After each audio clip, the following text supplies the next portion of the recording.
Olá, Deus abençoe a todos vocês, irmãos, irmãs da mesma preciosa fé. Aqui estamos para mais um programa Abertura da Palavra, com gratidão ao Senhor Jesus por nos conceder, nos permitir fazer parte deste grande trabalho neste tempo, nesta finalização da obra, lembrando daqueles trabalhadores da hora undécima e receberam o pagamento integral como os seus companheiros que chegaram no início do dia, enfrentaram o calor do sol. Bom, nós somos contados entre aqueles da undécima hora que chegaram na finalização do trabalho e já estavam muitos ali guardando as ferramentas, talvez, e concluindo o trabalho daquele dia, receberam o pagamento igual e receberam primeiro até mesmo, e causou um pouco de questionamento, segundo a parábola de Jesus.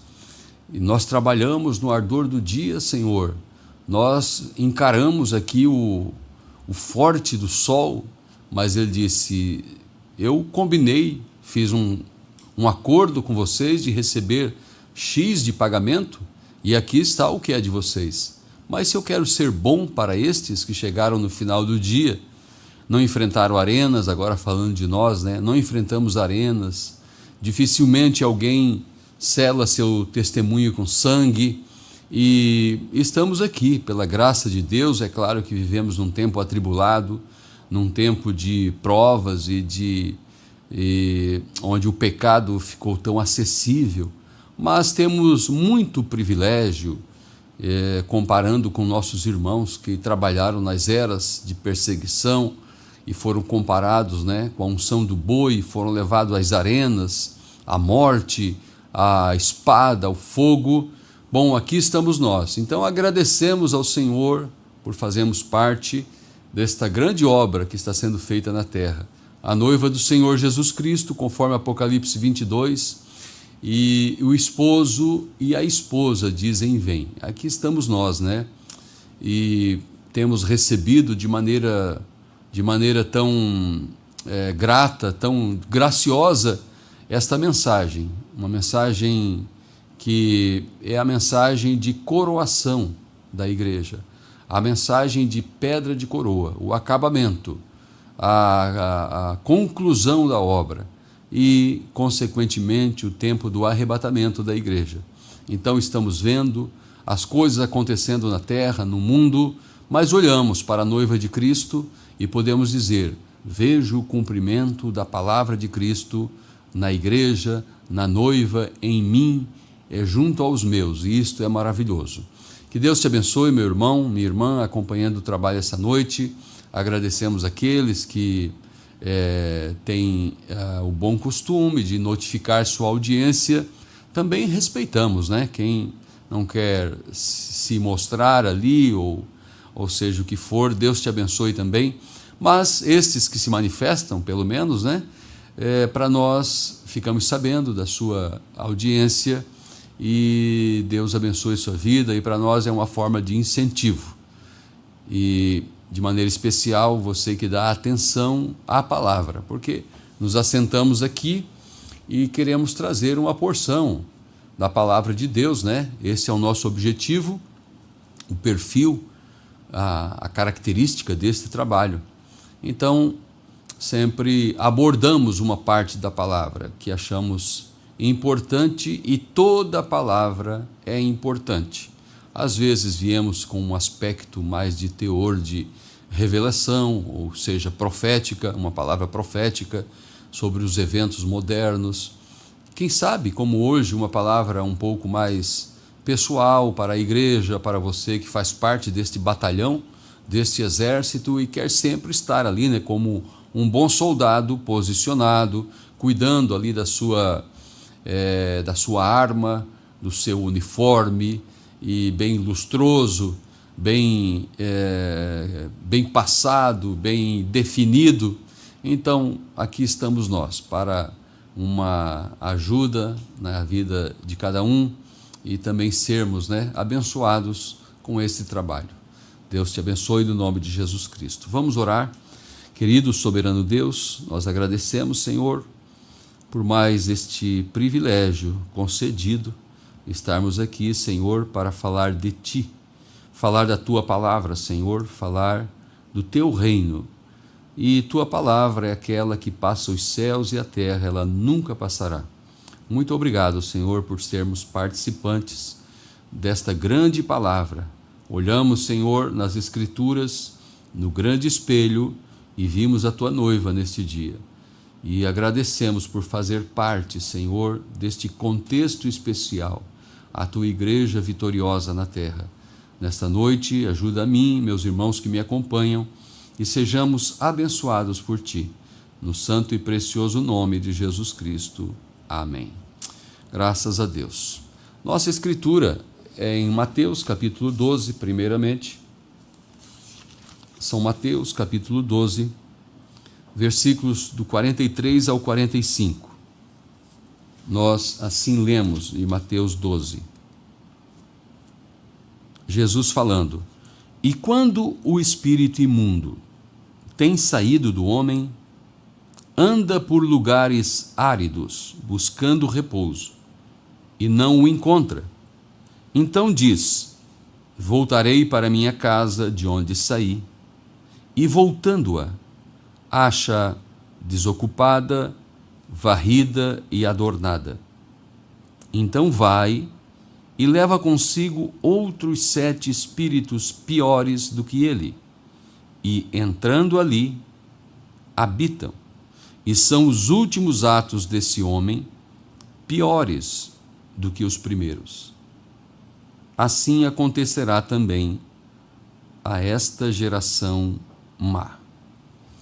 Veja que Jesus está tomando o exemplo de um indivíduo, uma pessoa, para mostrar o que sucederia à geração rejeitadora da palavra. Então, isto tem o cumprimento de maneira micro e macro, de maneira individual, porque quando o Espírito Santo vem, ele causa ele faz uma obra em nossa vida e expulsa aqueles espíritos de um homem natural, de uma mulher mundana, de um homem mundano, e aqueles demônios que tiveram guarida ali, aconchego, habitaram ali, são expulsos. Mas Jesus está dizendo do perigo, do estágio da casa vazia. E disso vamos falar nesta noite. O perigo do estágio, o perigoso estágio da casa vazia. Alguém que foi possuído por um espírito imundo. Espíritos imundos são espíritos das trevas, espíritos de vícios, espírito de idolatria, espírito religioso. Às vezes, quando pensamos em alguém possuído por um espírito imundo, lembramos de alguém em possesso, literalmente falando, alguém no mundo do crime, das drogas, do vício, caído numa sarjeta, imundo. Sim, são espíritos terríveis que o Senhor Jesus Cristo liberta, assim como libertou Maria Madalena, libertou Zaqueu também daquele espírito de roubador, e aquela mulher que seria apedrejada, e todos que tiveram um encontro verdadeiro com Cristo tiveram suas vidas transformadas. Mas o pior dos espíritos é o espírito religioso. Quem matou Jesus não foram os traficantes, não foram os bêbados da cidade, nem mesmo as prostitutas, mas foram os religiosos, espíritos religiosos, espíritos imundos. E esse é o espírito pior que existe, que faz a pessoa blasfemar, pisar no que é santo. E por isso Jesus está comparando com um indivíduo, quando é liberto de um espírito imundo, ele disse: assim acontecerá também a esta geração má. Geração má, que não aceitou o Messias, que não aceitou a palavra, que preferiu ficar com a sua religiosidade, tradição, e com aquelas organizações e o que eles tinham extraído ali da lei do próprio Deus, quando estavam rejeitando o próprio Deus que enviara a palavra cumprida. Não a sombra, não a sombra. Se alguém espera ansiosamente por outra pessoa, mas estando ali talvez em uma esquina ou de trás de uma encosta, e de repente a sombra daquela pessoa que está sendo aguardada, esperada, com expectativa, é projetada ali. E você conhece aquele homem, aquele filho, aquele marido ou aquela esposa e vê que realmente traz a sombra, traz as características, o linear de um homem com chapéu, alguém que vem em certa carruagem, ou seja o que for. Quando chega a substância, o real, a sombra causou alegria, mas agora veio a realização, a concretização, veio a substância mesmo. Foi exatamente isso que aconteceu com os religiosos. Eles olharam para a sombra e eles celebraram a sombra com as tradições dos pães asmos, dos cordeirinhos mortos e dos molhos movidos e a festa dos tabernáculos e tudo aquilo que apontava para Cristo, o verdadeiro pão que desceu do céu, o pão asmo. Jesus Cristo foi a festa da Páscoa em cumprimento. Jesus Cristo foi a festa do pão asmo em cumprimento. Jesus Cristo foi a festa dos primeiros molhos movidos ou do molho movido em cumprimento. Ele cumpriu cada uma daquelas festas e eles ficaram ali, matando os cordeiros e fazendo um serviço para Deus fora da vontade de Deus. Por isso Jesus disse, assim acontecerá também a esta geração má. E olhando por esse prisma, o irmão Branda diz sobre as denominações. As denominações, os denominacionais, os pentecostais, quando saíram das igrejas frias, formais, metódicas, os quais já haviam dado um passo, os luteranos, os metodistas, presbiterianos e todos aqueles fundamentalistas, batistas e assim por diante, eles haviam saído da velha mãe, o catolicismo.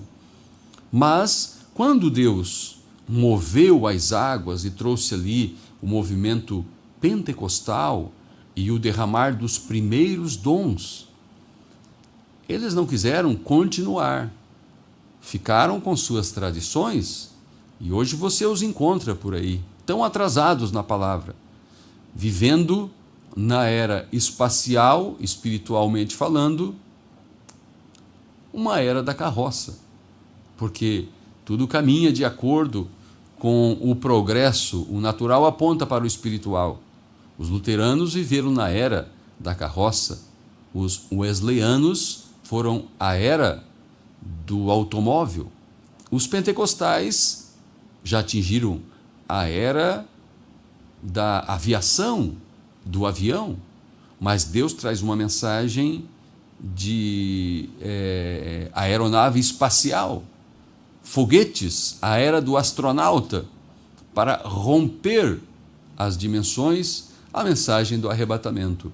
Agora, olhando para os pentecostais, que quando vieram para aquele avivamento, uma repetição do que aconteceu lá no cenáculo. Quando eles vieram, eles realmente queriam limpar suas vidas e limparam. E deixaram o mundanismo, e deixaram as coisas que já havia sido introduzida nas igrejas tradicionais. E eles realmente queriam viver o evangelho. Mas como rejeitaram o enchimento, porque é baseado nisso que estamos falando. Quando um espírito imundo é expulso de um homem, como foi expulso aquela geração, tiveram a oportunidade de serem cheios do real, e sair das tradições, e serem cheios do real. O real era o cumprimento, era o Senhor Jesus Cristo, era as boas novas do Evangelho da Graça, e eles se tornaram pior do que o estágio que estavam. Assim também o irmão Branda diz, esse foi o erro dos pentecostais. Eles tiveram um impacto do Espírito Santo em suas vidas. Mas quando o Espírito Santo mesmo vem para preencher, porque a primeira coisa que o Espírito faz, está lá no livro de Ezequiel, diz assim, eu tirarei o coração de pedra e tirarei o velho espírito de carne e lhes darei um novo espírito. E sobre esse novo espírito, esse novo coração, eu porei o meu espírito. Então o que o Senhor faz? Ele expulsa o imundo, ele limpa a casa e depois ele vem morar. Mas para ele vir morar, ele tem que ser recebido. Isso nós estamos olhando de maneira individual, mas é muito mais pelo aspecto dentro de uma forma dispensacional, como Jesus falou àquela geração. Porque nós individualmente somos uma casa. Jesus disse, na casa de meu pai há muitas moradas. O irmão Branda disse, ele estava falando de corpos. Paulo disse, quando este tabernáculo terrestre se desfizer, nós temos de Deus uma casa, um tabernáculo, não feita por mãos, mas eterna nos céus. Paulo disse isso. Então, estamos olhando para nós como uma casa. E nós mesmos somos participantes de uma igreja, uma dispensação. E Jesus também falou, não se pode esconder uma cidade construída sobre um monte. Então vamos olhar para nós como casas, indivíduos, tabernáculos, moradas. E quando viemos lá do mundo, quando viemos com um pensamento de um homem natural, olhando para as coisas naturais, mesmo sendo um homem honesto, sincero, mas a única coisa que ele quer é realizar seus sonhos terrenos, é ganhar dinheiro, é enriquecer, é construir. É um homem natural, que não entende as coisas espirituais. Quando o espírito religioso, denominacional, seja o que for, é expulso, então, e a pessoa passa pelo processo da justificação, há uma limpeza em sua vida. Então, cada verdadeiro crente passa por uma limpeza, mas é um estágio perigoso, porque não é somente ser um bom sujeito, ser uma pessoa de palavra, vestir corretamente, não cortar o cabelo, como a Escritura fala para as mulheres, ser um homem de compromisso, ser um bom membro de igreja, um ofertante, apoiador da causa e tudo mais. Estas coisas são necessárias. Estas coisas é Deus que faz na vida de cada um. Mas existe um preenchimento, como Jesus disse, essa casa, o Espírito vai e volta, acha desocupada, varrida e adornada. É um estágio perigoso, é um estágio que não se deva ficar nesse estágio. Eu tenho a minha experiência, eu sou um homem honesto, eu sou uma pessoa honesta, e nunca se encher do Espírito Santo, nunca se encher da palavra, nunca ter uma experiência pessoal com Deus, mas ser alguém somente no terreno de igreja aqui. É maravilhoso termos uma igreja, é maravilhoso termos um companheirismo e ter os nossos cultos e os nossos louvores e todas as coisas que faz parte da nossa vida. Porém, devemos fazer estas e ter uma experiência em um lugar mais alto. Agora, voltando a falar um pouquinho sobre a casa, que estamos falando, aqui na mensagem As Águas da Separação. 2 parágrafos que eu separei aqui para ler. Parágrafo 32 e o 33. Esta é a confirmação, o profeta está dizendo. Esta é a confirmação. Esta é a confirmação, é o Espírito Santo. Você crê? Deus a confirma com o Espírito Santo. Então você crê com sua cabeça.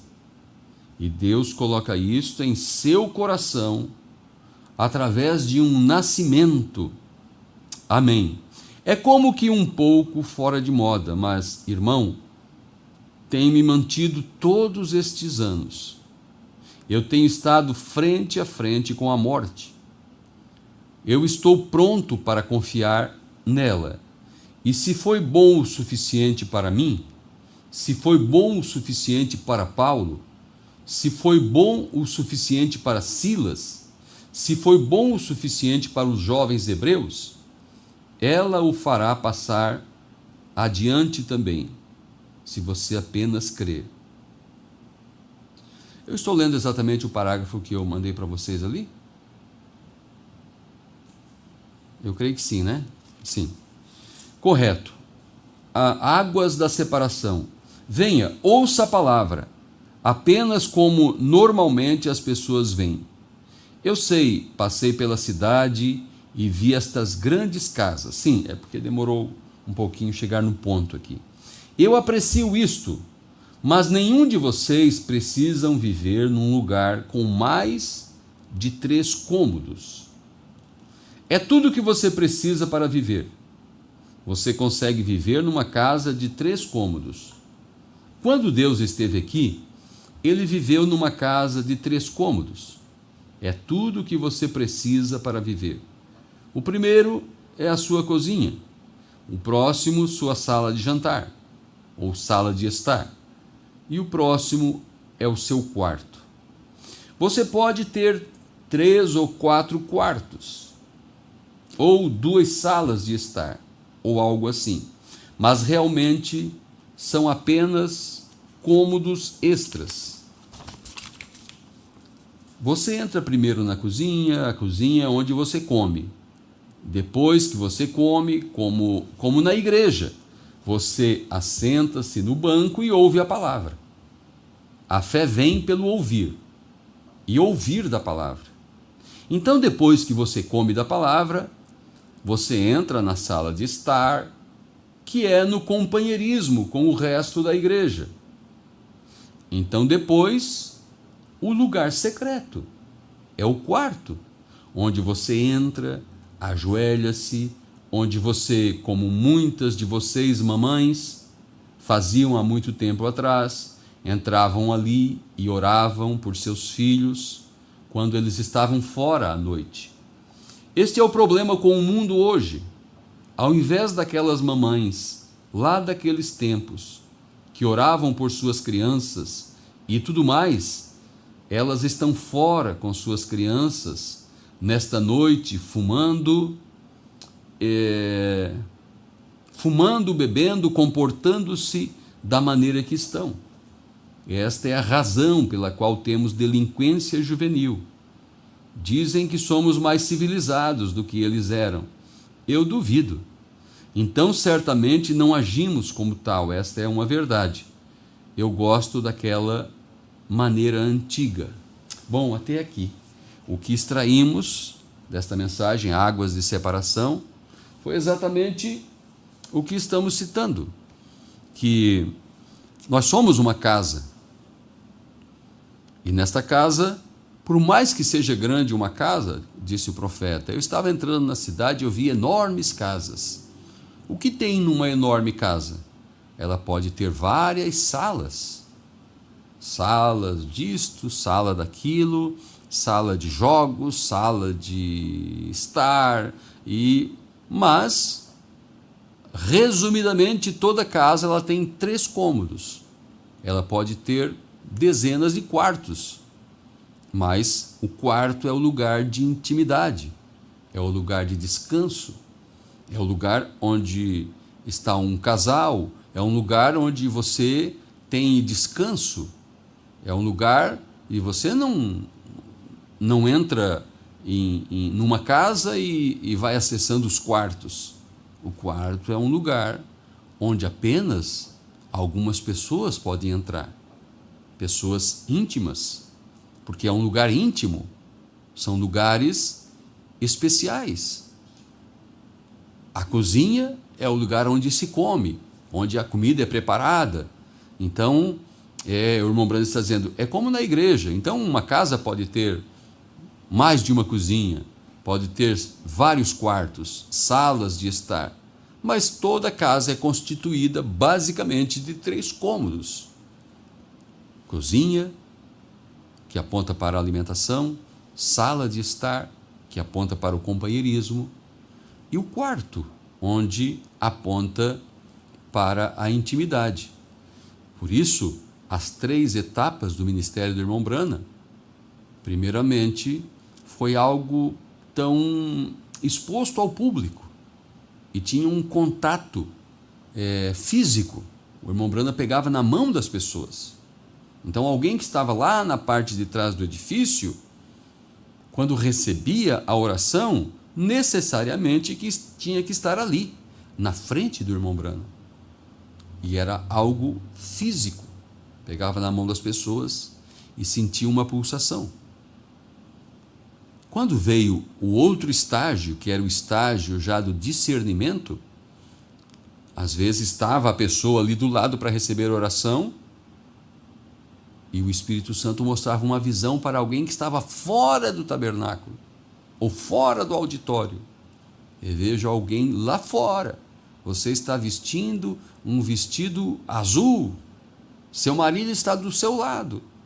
Ou seja, na parte de trás do edifício, ou seja, em algum lugar.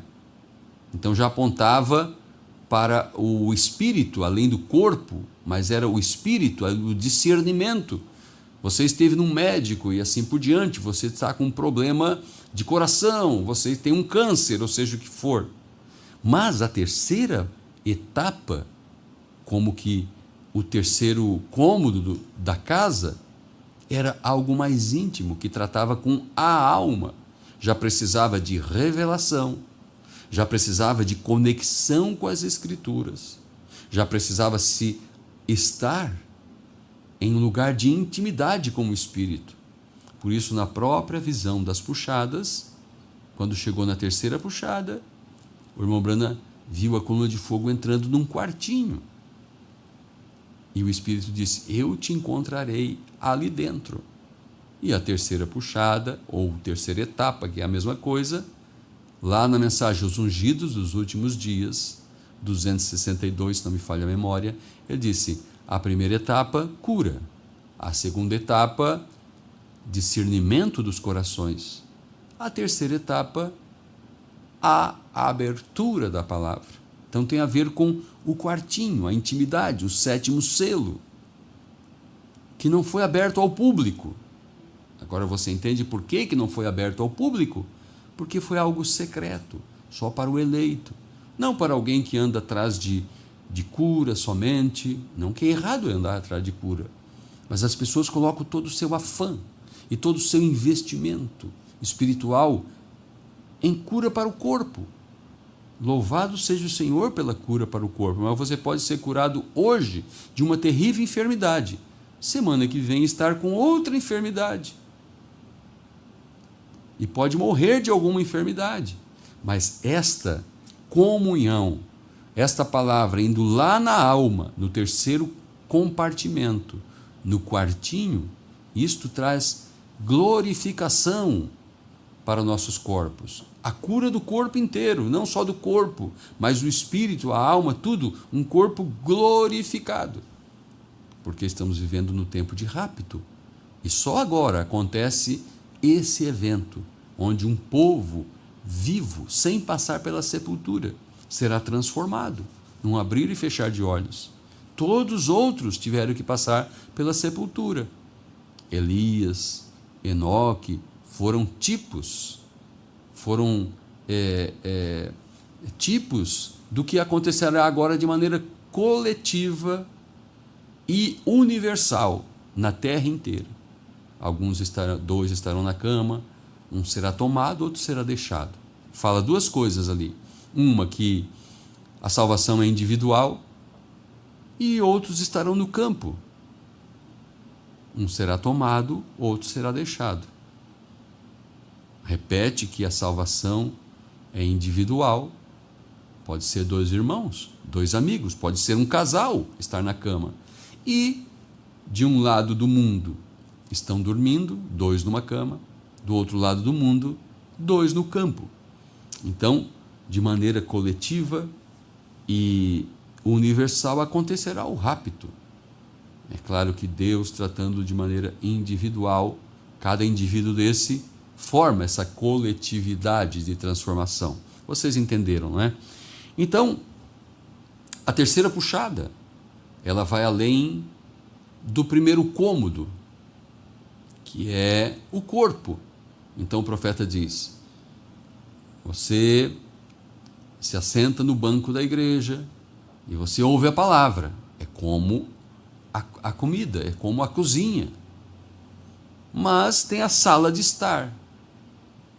Então, pensando nisto, né, uma pessoa pode vir no culto e ouvir a pregação e gostar da pregação e comer da palavra e adorar e tudo mais, mas quando chega no dia da comunhão, somente aqueles que são membros da igreja podem participar da Santa Ceia. Mas mesmo alguém sendo membro de um corpo local ali, do corpo de membresia de uma igreja, mas assim não é garantia que aquela pessoa faz parte realmente do corpo de Cristo, porque um estágio é a cozinha, é o ouvir a palavra. A fé vem pelo ouvir, o que o irmão Branda falou ali, citando de Paulo, Romanos capítulo 10. Mas se você, aquela pessoa que está ali comendo junto com você, se realmente aquela pessoa é alguém, é um amigo, é alguém ali da família, passa a tarde ali conversando e tomando um café e tomando um chimarrão, e é bom estar numa sala de estar, né? Mas quando chega na hora de ir para o quarto, então você vai com a sua esposa, então você vai para o seu quarto, você tem, como disse o irmão Brana, como Jesus disse, né? Entra no teu quarto, dobra teus joelhos, fala em secreto com teu pai. Agora, falando disso, né? Estamos falando isso porque estamos relembrando que somos esta casa. E uma casa, ela pode estar cheia com os móveis, ela pode estar limpa, adornada, cheirosa, mas ela precisa de um morador. Antigamente havia um morador, Satanás, e aquele morador trazia todo tipo de coisa ali para dentro, trazia todo tipo de visitas ali para dentro, trazia todo tipo de música, vulgaridade, e estava tudo bem. Você às vezes tem um vizinho que não é cristão e vê o tipo de música que eles colocam lá, alegremente, em um alto som para incomodar a vizinhança, mas certamente alguns vizinhos não se incomodam com aquele batidão lá, porque aquele morador, é disso que ele gosta, é esse tipo de espírito que tem guarida ali naquela casa. Agora estamos falando de uma casa mesmo, né? Mesmo que indivíduos são casas, mas uma casa, uma família. Agora em nossa casa não. Que tipo de coisa que está aí em nossa casa, em nossa estante, em nossa vida? Não, nós somos aqueles que queremos o bom morador, o Espírito Santo em nossa vida, tanto individual como em nosso lar, como em nossa igreja, assim como ele trouxe para esta estação. Louvado seja o nome do Senhor. Paulo aos Coríntios, na primeira carta, no capítulo 6, versículos 9 até o 11. 1 aos Coríntios, capítulo 6, versículo 9. Não sabeis que os injustos não hão de herdar o reino de Deus? Não erreis, nem os devassos, nem os idólatras, nem os adúlteros, nem os efeminados, nem os sodomitas, nem os ladrões, nem os avarentos, nem os bêbados, nem os maldizentes, nem os roubadores herdarão o reino de Deus. E é o que alguns têm sido, mas haveis sido lavados, mas haveis sido santificados, mas haveis sido justificados em nome do Senhor Jesus e pelo Espírito do nosso Deus. Paulo está falando dessas coisas aqui. Paulo está falando exatamente disso que estamos compartilhando esta noite, que há uma limpeza no indivíduo, há um processo de justificação, há um processo de santificação em nome do Senhor Jesus e pelo Espírito do nosso Deus. Isso é necessário para que o morador venha, para que o Espírito Santo venha, porque Ele é santo, santo, santo. Por isso, o novo nascimento é o batismo com o Espírito Santo, mas em uma porção. E lá no gráfico da estatura de um varão perfeito, nós temos o Espírito Santo como base e lá em cima o Espírito Santo como complementação, como plenitude, porque ele vem de fé, virtude, temperança, conhecimento, paciência, piedade, amor fraternal. Esta é a obra que o Espírito Santo se propõe a fazer na igreja, no indivíduo. Na mensagem Perguntas e Respostas, eu desejo ler aqui, Perguntas e Respostas 14, algo que eu creio que pode nos ajudar bastante. Parágrafo 203. O profeta diz assim, porque eu vou ler isso aqui baseado ou tendo em mente algo, que mesmo alguém que já tem esse morador, esse hóspede invisível em sua casa, o Espírito Santo, que entregou para ele a liderança da casa, como diz a Bíblia, né? Entrega o teu caminho ao Senhor, confia nele e o mais ele fará. Mas a ação pode afastar, pode entristecer. A ação de alguém, mesmo tendo o Espírito Santo, pode afastar esse morador, entristecê-lo. Em uma outra visão, o irmão Branda diz, a pomba, o Espírito Santo, pode se pôr ali na cumieira da casa. Então você começa de maneira destemperada, falar algo dentro de uma razão, e xingar, e murmurar, ou seja, o que for, ele se afasta e se põe ali, esperando que você se recomponha, para que ele possa vir novamente. Então, tendo isso em mente, o irmão Brana fala aqui nesta mensagem, eu não tento dizer, Senhor, deixe-me saber até onde eu posso ir. Senhor, mantenha-me o mais distante que eu possa estar. Vem. Apenas fique o mais distante, ou seja, mais distante do pecado, mais distante da fronteira. Não é, eu tenho o Espírito Santo, eu sou maduro, eu posso ir. Não, o irmão Brando disse assim, não diga até onde eu posso ir, mas diga, Senhor, mantenha-me o mais distante que eu posso estar. Apenas fique o mais distante. Recorde, você ainda é um ser humano. Mas agora, se você comete um erro e faz algo errado, você fez sem intenção. Se você é um cristão. Se você é um cristão nascido de novo, você não quis fazer errado. Suas intenções e tudo mais está certo. Mas se você fizer, ela diz aqui, cometer um engano e fazer algo errado, porque lembre-se, alguém fez uma pergunta para o profeta aqui, né? Deus simplesmente te deixará seguir em frente. E em frente. A pergunta foi, se você fizer algo errado e simplesmente Deus te deixará seguir em frente, até morrer e estar perdido? Ou Ele te trará de volta a reconciliação? Esse foi o teor da pergunta, né? Aí a resposta: Ele te trará de volta, isto é certo. Ele te trará de volta.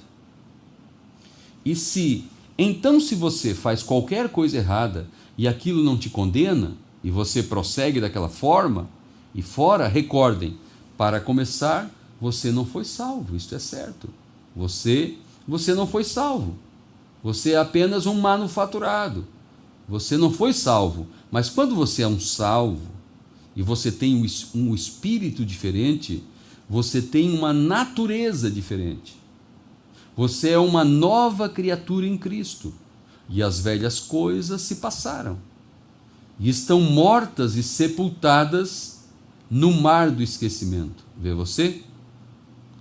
Mas sendo que você está vivendo aqui neste mundo, existem armadilhas preparadas para você em todos os lugares, e você está andando com os seus olhos em Cristo. E recordem, pois quando você comete um erro, um verdadeiro cristão sempre volta rapidamente para a reconciliação. Veja, na arca Deus colocou o velho corvo para fora, ou Noé colocou o corvo para fora. Agora, o que era ele? Era um corvo. Sim, ele estava no mesmo poleiro ali com a pomba. Ambos estavam no mesmo poleiro.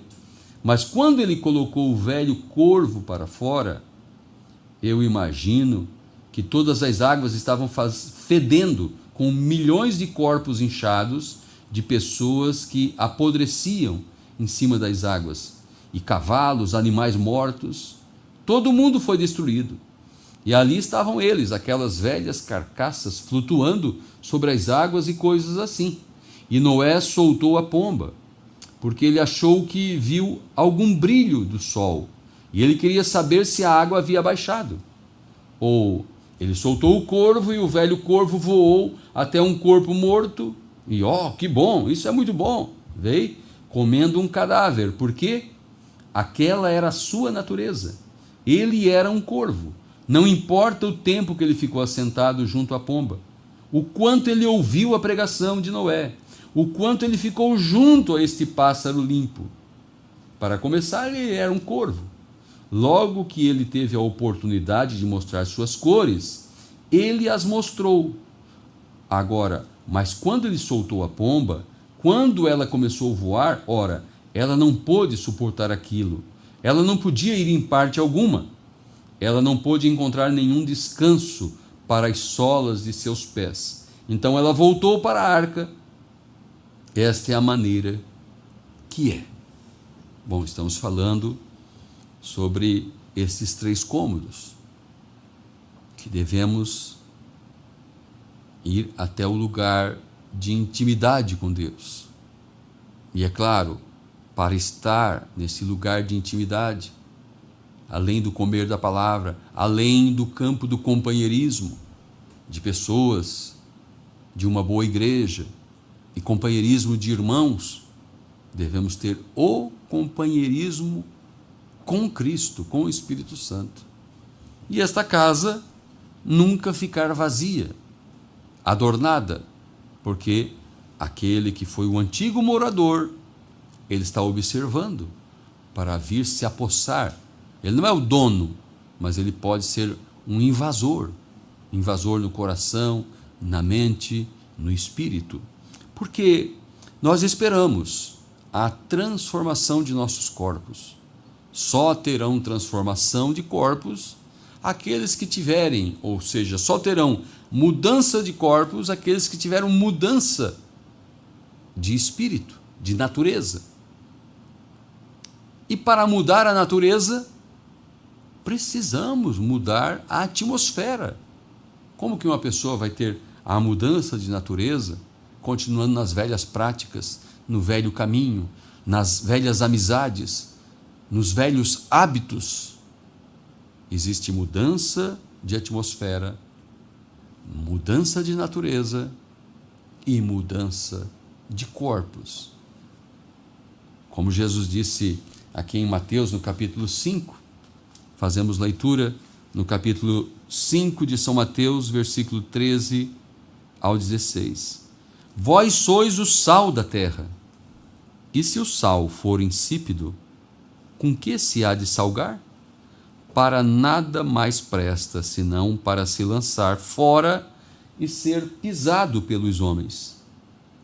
Vós sois a luz do mundo. Não se pode esconder uma cidade edificada sobre um monte. Nem se acende a candeia e se coloca debaixo do alqueire, mas no velador, e dá luz a todos que estão na casa. Assim resplandeça a vossa luz diante dos homens, para que vejam as vossas boas obras e glorifiquem a vosso Pai que está nos céus. Eu fiz essa leitura para ler um pouquinho nesta noite da mensagem Assim resplandeça a vossa luz. Parágrafo 92 em diante. O profeta disse: eu estava dirigindo e de repente ele diz assim: enquanto eu dirigia por aquela estrada, eu observei um imenso e lindo cartaz. E geralmente, você sabe, eles têm muitas coisas afixadas nestes cartazes. E mulheres seminuas, mas eu nunca havia observado tais coisas nestes determinados cartazes. Geralmente, eles têm fotos de mulheres seminuas ou algo assim, fazendo propaganda de certa marca de cigarros, uísque ou cerveja ou algo, nestes grandes cartazes brilhantes. Mas, para minha surpresa, no meu primeiro olhar, aquilo atraiu minha atenção, porque nele não havia nada obsceno e outras coisas. Não havia sujeira nele. Eu o encarei de volta para ver. Era um lindo cartaz, um outdoor, né? E colocado em um lugar correto, exatamente quando você faz a curva. Você não pode deixar de ver aquele cartaz. E, para minha surpresa, ele tinha uma palavra escrita nele: fome. Simplesmente, fome. Isto era tudo o que havia. Então eu observei em letrinhas menores embaixo do cartaz, dizia: 3 milhas à frente, 5 quilômetros. Bem, eu comecei a pensar a respeito daquilo. As pessoas não eram, geralmente, se eles têm um restaurante na frente, eles tentam vender mais do que o concorrente. Eles pintam enormes pedaços de carnes e coisas assim, e quando você entra, você geralmente não encontra nada, como a propaganda que eles fizeram, mas apenas uma propaganda. Mas este cartaz, né, este outdoor, parecia ter uma abordagem diferente. E sabemos que no dia em que estamos vivendo hoje, você paga para fazer propaganda. E nós encontramos que essas pessoas que fazem grandes progressos nos negócios são grandes homens de propaganda. Eles colocam aquilo na televisão, eles sujam os cartazes por toda parte para anunciar seus produtos. Fume este aqui, em um carregamento, nenhuma tosse, e o filtro do homem que pensa. E alguma outra ponteira ou algo assim. Viva mais com esta cerveja, viva mais com essa cerveja. Seus impostos simplesmente para a propaganda, e isto certamente fica liquidado. Então, se isto liquida, eu comecei a pensar, então por que não é liquidado para o cristianismo, uma vez que ele é propagado? Quer dizer, o irmão Branham está criticando aqui a questão dos impostos nos Estados Unidos, né? Bem, eu pensei então, o que é a propaganda? Você tem que ter algo que seja um pouquinho diferente do que o restante deles possui. Um pouquinho diferente do que eles possuem, ou se for tão comum como as coisas do mundo, isto nunca atrairá a atenção das pessoas.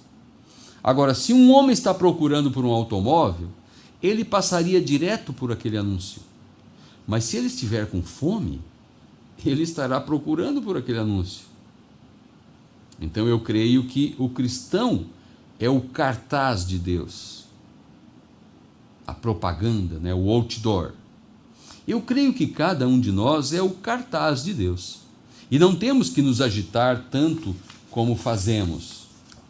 Simplesmente vivamos uma vida simples, que deixe as pessoas famintas, com vontade de ser como vocês. Agora, observei no cartaz, nesse determinado cartaz. Ele não alegava nada, a não ser uma pergunta. Está você com fome? E você não pode vender nada de comer para alguém, a não ser que essa pessoa esteja com fome. A primeira coisa que o cartaz faz, o indivíduo passa e vê aquilo. Agora, a única maneira que o mundo alguma vez verá Cristo será quando eles o virem em você e em mim. Esta é a única maneira que eles alguma vez verão a Cristo. A consciência deles está entorpecida para o pôr do sol, para o chamado dos pássaros, das folhas e da grama e das flores e da música e da mensagem, assim por diante. Esse regozijo depois de termos encontrado Cristo, mas por fim chegamos a um lugar que mostramos a Cristo. Então nós estamos falando da casa, não vazia, mas cheia. Se a casa está cheia, então as pessoas verão. Se a casa está cheia, tem alegria, é o que o profeta está dizendo. Tem a mensagem, tem a palavra, tem regozijo. Agora recordem disto, cada um de vocês, desta noite em diante, recorde que você é um cartaz de Deus. Você é o agente de propaganda de Deus. Agora, o mundo olhará para você para ver o que Cristo é. E então não queremos manchar aquilo ali com uma porção de coisas que testificam a respeito das coisas que realmente não somos. Primeiro sejamos aquilo. E então, quando formos aquilo, o mundo verá Cristo em você e em mim. A primeira coisa de qualquer propaganda é que a pessoa tem que ver aquilo. Então, a coisa seguinte, elas têm que desejar aquilo. Agora, se elas veem aquilo e não desejam, então isto é diferente. Mas você não colocou o cartaz em vão. Então, nós somos este grande destaque em nossa maneira de vestir. Como disse Davi, que meu cálice transborde. Não somente está no interior, mas está transbordando. Está sendo notório, está sendo visto. Não importa se você está no trabalho, não importa se você está no shopping, não importa se você está na praia, não importa se você está no rio, se você está no trânsito, não importa, você é aquela propaganda. Se existe uma propaganda de bebida alcoólica, mas existe uma propaganda ali perguntando para as pessoas, está você com fome? Existe um bom restaurante daqui a uns quilômetros, onde você pode parar com sua família. Se é um bom restaurante, vai ter banheiros asseados, limpos. Se está calor, vai ter um ar-condicionado, você vai se sentir confortável. A cozinha certamente é uma cozinha com limpeza, está ali e é uma comida saborosa, porque foi o que a placa lá disse. Então, realmente, estamos olhando para este preenchimento, não algo vazio, algo que tem um rótulo que diz que ali tem um certo produto, mas você vai olhar e não tem nada daquilo. Está vazio. Que coisa boa é você chegar em um dia com sede, em algum lugar, em uma garrafa, em um filtro, uma boa caneca amassada de alumínio, limpa, e você encher aquela caneca e tomar um bom gole de água fresca. E que tal se tiver vazio ali? Ou se tiver uma água suja? Que tipo de coisa que está ali dentro daquele recipiente? Então, nesta noite, meus irmãos, um pouquinho disto, e que possa o coração de cada um ter sido movimentado, né? E a palavra de Deus sempre causa um impacto. Ela é como um martelo que esmiuça a penha. Ela nunca volta vazia. Ela nunca fica sem uma ressonância em algum lugar. E eu espero que o teu coração tenha sido agitado com a palavra, as águas tenham sido movidas e que nós sejamos essas pessoas que temos uma casa limpa, uma casa varrida, uma casa adornada e habitada pelo o bom Senhor Jesus Cristo, Salvador de nossas almas. Querido e amado Deus, tua palavra, Senhor, é anunciada, propagada, Senhor, e o Senhor mesmo disse em tua palavra que convém salvar os crentes, até mesmo pela loucura da pregação. Então, Senhor, que minhas palavras tenham chegado no coração deste filho, desta filha, e quem sabe, Senhor, olhando nós para este grande espelho, venhamos a nos corrigir e venhamos a dizer: ó querido Deus, o Senhor fique aqui em casa. Como falaram aqueles caminhantes: vem aqui, venha comer conosco, não passe adiante, fique conosco, nosso amado e bom Jesus. Fique conosco por teu imenso amor, que possamos, Senhor, ter comunhão contigo. E não só isso, Senhor, termos, além do companheirismo, além das coisas, Senhor, ali da sala de estar, mas termos aquela intimidade contigo, Senhor, onde nos leva a um estágio mais profundo e venhamos a ser a tua própria palavra, a tua própria vida manifestada aqui na terra. No nome santo do Senhor Jesus Cristo, Pai amado, assim eu oro a Ti e agradeço por tudo, em nome do Senhor Jesus. Amém. Deus abençoe a todos, um grande shalom, até o nosso próximo trabalho, no nome do Senhor Jesus. Amém.